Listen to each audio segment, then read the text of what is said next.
please welcome to the stage, Richael Faithful.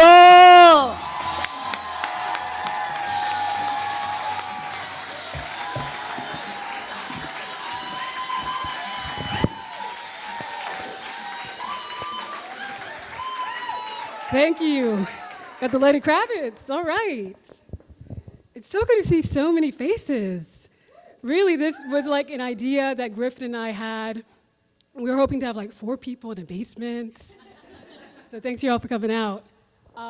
So I'm Richael, and tonight we're dealing with a whole bunch of crises in the world. I have some really great classmates who are going to be talking about like discipline, other really important topics, identity, things like that. And many of you know me as like a street shaman or like a lawyer. So naturally, it's true, not a joke.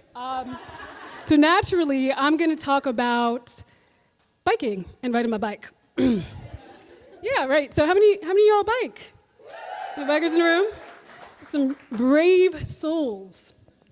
Because when I began, it took me like a year to work up the courage to bike, right? I was petrified because it went against like every Black survival instinct that I had. Right? But really, it's the reason I do it, it's very affordable transportation, right? In fact, how many of y'all have heard of the saying, you have to be a stereotype to break one? No, you haven't, because I made that up. Some of y'all were like, oh yeah, that sounds kind of right. That sounds kind of right. That's a good way to smoke out some latent racism. Not in this room, but somewhere else, you can take that. But the reality is gravity, right, is free. It hasn't been gentrified yet, right? And calories are cheap, right? So even though I don't use that other saying, my rationale is, why do you need petro when you've got Negro? I'm serious, it's got some powerful shit, it'll take you places. But there are also some things I know I can't get away with as a biker, right? So have you seen people like hit cars? Bikers actually hit vehicles, right? And I try to think, like they're like boxing BMWs, and I try to think about how I could do that, right? So I would envision a scenario where like a car would cut me off, and I would just like have a reaction, hit the car, right? And then someone will come out of that car, and someone's like, I'll do that. I'll do that. I'd be like, no, hey, it's all right. I was just, keeping my hands warm in a vehicle. Or maybe I would try just offering some Reiki energy, some healing energy. It's good.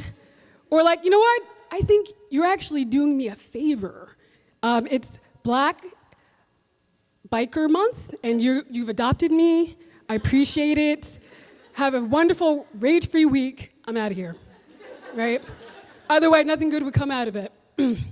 But the same way that you can kind of tear down someone's ego with biking, I feel like you can build it back up. And I think of one story about kind of revolution through revolution, right? You feeling me? So, yeah, someone's like, puns. So,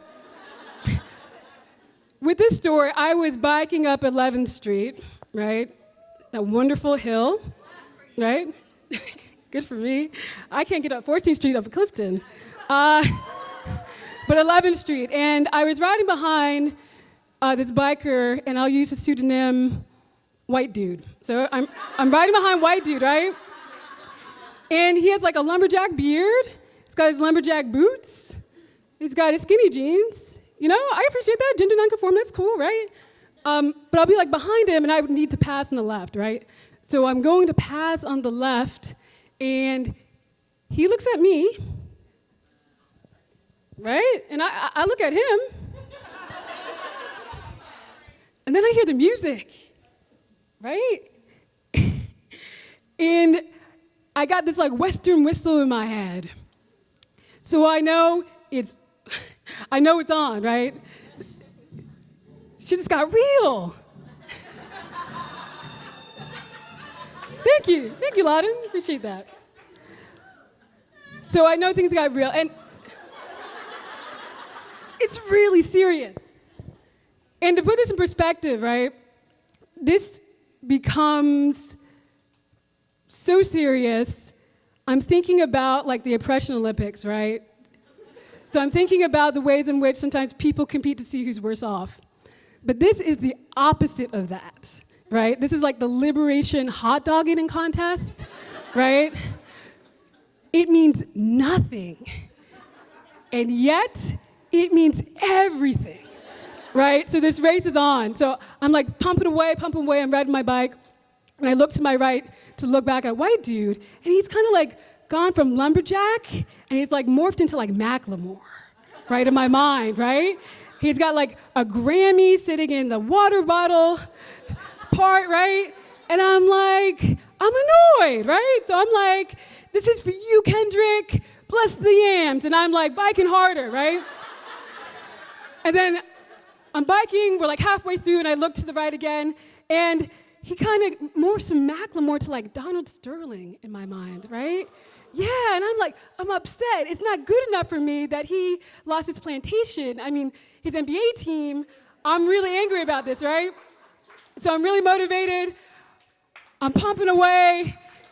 I'm almost there, right? And I look at him again, and he morphs. This time he transforms to Donald Sterling, to a Sigma Epsilon Alpha brother. And I hear the chanting, and I'm like, hell nah, right? That's not happening. So I'm like pumping away, and like at this point, if you can envision, I'm like, there's hot dogs right in my mouth, and in my nose, and in my ear, right? That's only metaphorically speaking, because I'm vegan. And veggie hot dogs are nasty, right? But it's really important for me to get up to the top. So I get to the top, I win this race, right? I get to the promised land, I'm feeling good about this, right? I get there first, yeah? I get there first. And, you know, in retrospect, right? It's not that important, right? It means nothing, and yet, it means everything, right? And in my mind, you know, the lesson that it reminds me about is that like liberation is like these everyday interruptions, and beating a bro is the best thing you can do. Thank you very much.